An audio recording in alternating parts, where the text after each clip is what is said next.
Problems चालू थे हमारे, है ना। तो हीट बैलेंस शीट में अभी तक हम लोगों ने 5 प्रॉब्लम्स लिए, आज प्रॉब्लम नंबर 6 लेने वाले हैं। आज जो प्रॉब्लम लेने वाले हैं वो हम लोग मुंबई यूनिवर्सिटी के क्वेश्चन पेपर का प्रॉब्लम है, दैट इज दिसंबर 2018 का प्रॉब्लम है। देखो बेसिकली दिसंबर 2018 में 2 प्रॉब्लम पूछा था हीट बैलेंस शीट के ऊपर, है ना। एक छोटा वाला प्रॉब्लम था जो 5 मार्क्स के लिए पूछा था फर्स्ट क्वेश्चन में, है ना, और दूसरा वाला 15 मार्क्स का क्वेश्चन है जो लास्ट क्वेश्चन में, लास्ट बटन क्वेश्चन में पूछा है ना। तो आज अभी हम लोग जो सॉल्व करने वाले प्रॉब्लम है वो 5 मार्क्स का, जो छोटा वाला क्वेश्चन था 5 मार्क्स का, वो अभी आज हम लोग सॉल्व करेंगे, है ना। और जो 15 मार्क्स का क्वेश्चन है वो कल हम लोग वीडियो उस पर बनाएंगे। ओके, तो चलो स्टार्ट करते हैं प्रॉब्लम। दिसंबर 2018 का प्रॉब्लम है, 5 मार्क्स के लिए पूछा है। देखो एकदम सिंपल सा प्रॉब्लम है। स्टेटमेंट में पढ़ लेता हूं, डिस्क्रिप्शन में भी स्टेटमेंट है, आप देख लेना। ओके, तो स्टेटमेंट पढ़ेंगे, गिवन डाटा निकालेंगे। देखो 4 stroke petrol engine delivers 40 kilowatt, है ना, with a mechanical efficiency of 80%, है ना। देखो तो 4 स्ट्रोक पेट्रोल इंजन है ना। अब देखो गिवन डाटा यहाँ पे लिख देते हैं हम लोग सब में फर्स्ट, है ना।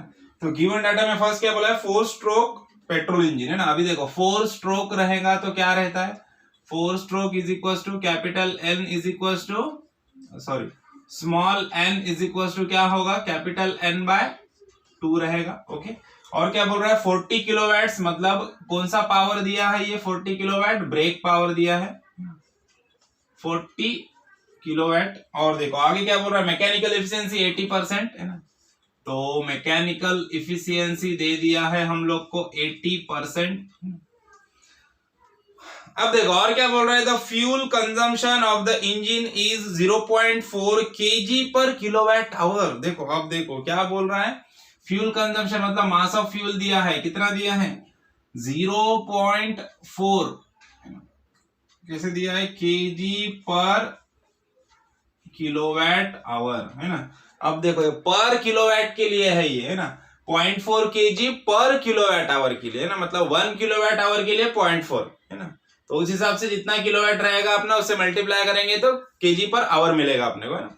अब देखो अपने नेक्स्ट और क्या दिया है हम लोग को, और हम लोग को दिया है and air fuel ratio is 14:1, air fuel ratio दिया है, air by fuel ratio is 14:1। Then उसके बाद देखो और क्या दिया है, the heating value of the fuel is, that is calorific value of fuel, CV दिया है 43,000 kilo joule per KG. Find, अब क्या क्या निकालना है, देखो सब में नंबर 1 निकालना है हम लोग को, इंडिकेटेड पावर आईपी निकालना है। उसके बाद और क्या पूछा है, इंडिकेटेड पावर, देन नेक्स्ट पूछा है ब्रेक थर्मल फ्रिक्शनल पावर निकालना है, एफपी, है ना। नंबर 3 क्या पूछा है, नंबर 3 पूछा है ब्रेक थर्मल इफिशियंसी, है ना, एनबीटी ब्रेक थर्मल इफिशियंसी निकालना है।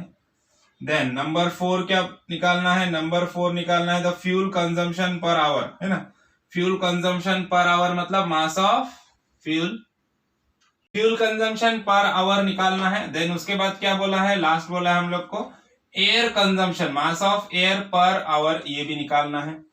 चलो एकदम सिंपल सा प्रॉब्लम है, फटाफट प्रॉब्लम सॉल्व हो जाएगा। देखो 5 मार्क्स के लिए पूछा है दिसंबर 2018 में। चलो स्टार्ट करते हैं प्रॉब्लम का कैलकुलेशन। सब में पहले क्या करेंगे हम लोग, सब में पहले हम लोग को जो ब्रेक पावर दिया है 40 किलोवाट, है ना, तो इससे हम लोग सब में पहले इंडिकेटेड पावर निकाल लेंगे। मैकेनिकल एफिशिएंसी दिया है, मैकेनिकल एफिशिएंसी का क्या है फॉर्मूला, देखो N mechanical is equal to क्या होता है, BP divided by IP into 100, अगर परसेंटेज में रखेंगे तो इंटू 100 रहेगा, पॉइंट में रखेंगे तो सिर्फ बीपी बाय आईपी। ओके, अब देखो इंडिकेटेड पावर निकालना है, इंडिकेटेड पावर को इधर लेके आ जाओ, इंडिकेटेड पावर के फॉर्म में फॉर्मूले को कन्वर्ट कर दो तो क्या हो जाएगा, ब्रेक पावर, ये मैकेनिकल एफिशिएंसी नीचे आ जाएगी into N mechanical into 100। Okay, तो ब्रेक पावर हम लोग को पता है कितना दिया है, 40 kilowatt divide by mechanical efficiency 80 into ये 100, या फिर इसको 0.8 लिख दो, या 100 लिखने की जरूरत नहीं है ना, आपके ऊपर डिपेंड है कैसे करते। तो यहां से इंडिकेटेड पावर हम लोग को मिल जाएगा, कितना मिल गया, ये मिल गया 50 किलोवाट।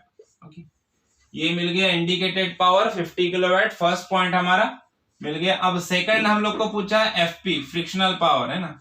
अब देखो फ्रिक्शनल पावर का क्या फॉर्मूला होता है, frictional power is equal to indicated power minus brake power, है ना। अभी आईपी और बीपी दोनों के बीच का जो डिफरेंस होता है वो फ्रिक्शनल पावर होता है। ओके, तो इंडिकेटेड पावर मिल गया हम लोग को 50 और ब्रेक पावर है 40, तो यहाँ पे एफपी मिल गया हम लोग को 10 किलोवाट। देखो फ्रिक्शनल पावर मिल गया 10 किलोवाट। अब देखो और क्या पूछा है हम लोग को, अब क्या पूछा है हम लोग को, ब्रेक थर्मल इफिशियंसी है ना। तो ब्रेक थर्मल इफिशियंसी निकालने के लिए समय पहले हम लोग को मास ऑफ फ्यूल पर आवर निकाल लेना पड़ेगा, एमएफ पर आवर निकालना पड़ेगा। हम लोग को जो मास ऑफ फ्यूल दिया है वो केजी पर किलोवाट आवर है, मतलब 1 किलोवाट के लिए है ना।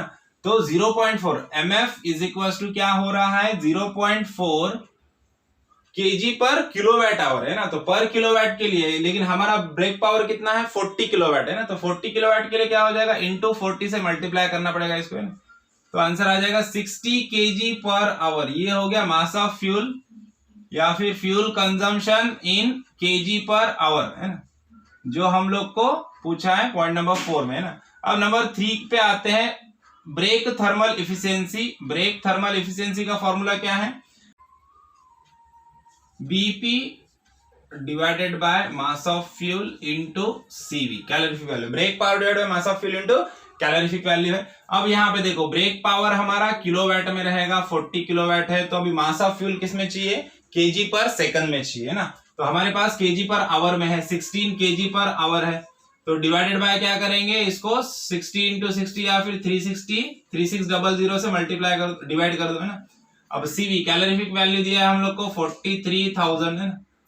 अब इसको मल्टीप्लाई बाय 100 कर दो तो परसेंटेज में अपने को ब्रेक थर्मल इफिशियंसी मिल जाएगी। तो मल्टीप्लाई बाय 100 करने के बाद ब्रेक थर्मल इफिशियंसी हम लोग को परसेंटेज में मिल जाएगी 20.93। इतना मिल गया 20.93% है ना। ये मिल गया ब्रेक थर्मल इफिशियंसी। अब लास्ट पॉइंट निकालना है हम लोग, क्या निकालना है, mass of air per hour निकालना है ना। अब देखो मास ऑफ एयर पर आवर निकालने के लिए हमारे पास एयर फ्यूल रेशो दिया है, कितना है 14:1 है ना। अब air fuel ratio is equal to क्या रहता है, mass of air divide by mass of fuel है ना। तो mass of air divide by mass of fuel, इसी का मतलब क्या है कि mass of air divided by mass of fuel is equal to 14/1, मतलब 14 लिख सकते हैं हम लोग है ना। तो इस तरह से हम लोग ऐसे लिख सकते हैं कि mass of air is equal to 14 time mass of fuel है ना। तो देखो 14 इंटू मास ऑफ फ्यूल कितना है, mass of fuel KG per hour में कितना है 16 है ना। तो 14 इंटू 16 कर दो तो यहाँ पे हम लोग को मास ऑफ एयर मिल जाएगा, एयर मिल गया 224 केजी पर आवर है ना। कितना मिल गया 224 केजी पर आवर है ना। यहाँ पे लिख देता हूं मैं, मास ऑफ एयर मिल गया 224 केजी पर आवर। ओके, तो इस तरह से सारे के सारे वैल्यू हम लोग को मिल गए। देखो सिर्फ एक ही वैल्यू थोड़ा सा ट्विस्टिंग था, जो हम लोग को ये दिया मास ऑफ फ्यूल 0.4 केजी। देखो जनरली क्या रहता है उसका यूनिट केजी पर मिनट, केजी पर सेकंड या केजी पर आवर होता है ना। यहाँ पे क्या बोला उसने, केजी पर किलोवाट आवर बोला है ना। तो किलोवाट आवर मतलब 1 किलोवाट के लिए दिया वैल्यू है ना। हमारा ब्रेक पावर है 40 किलोवाट, तो 40 से मल्टीप्लाई कर दो तो हम लोग को मिल जाएगा पर केजी आवर में है ना। अब केजी पर आवर में मिल गया तो उसको केजी पर मिनट, केजी पर सेकंड में हम लोग आराम से कन्वर्ट कर सकते हैं। ओके, तो प्रॉब्लम समझ में आया, प्रॉब्लम समझ में आया तो वीडियो को लाइक कीजिए, चैनल को सब्सक्राइब कीजिए और ज्यादा से ज्यादा अपने दोस्तों के साथ शेयर कीजिए। ओके, तो मिलते हैं नेक्स्ट प्रॉब्लम में, तब तक के लिए थैंक यू, बाय बाय।